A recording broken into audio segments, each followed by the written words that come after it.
Les pays encourageant l'arrêt des hostilités en Syrie se sont rencontrés lundi à Genève. Ils ont essayé de consolider le cessez-le-feu et d'ouvrir la voie à la reprise des pourparlers de paix, bien que tous les côtés aient signalé des incidents comme des pilonnages et des bombardements. Cela fait longtemps que la Syrie n'a pas été aussi calme.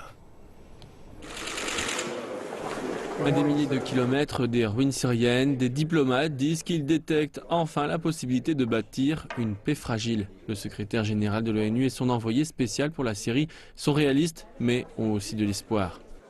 Le cessez-le-feu est globalement respecté. Nous travaillons très dur pour être sûrs qu'il tienne.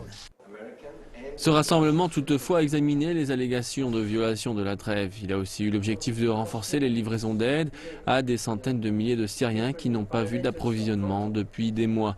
Une reprise de l'aide humanitaire pourrait établir la confiance et mener à la reprise des pourparlers de paix qui ont échoué en février.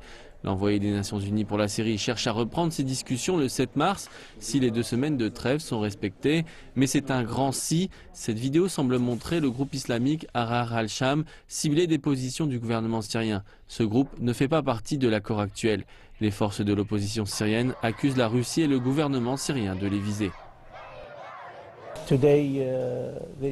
Aujourd'hui, il y a environ 10 frappes russes et près de 16 frappes réalisées par le régime en 26 fois.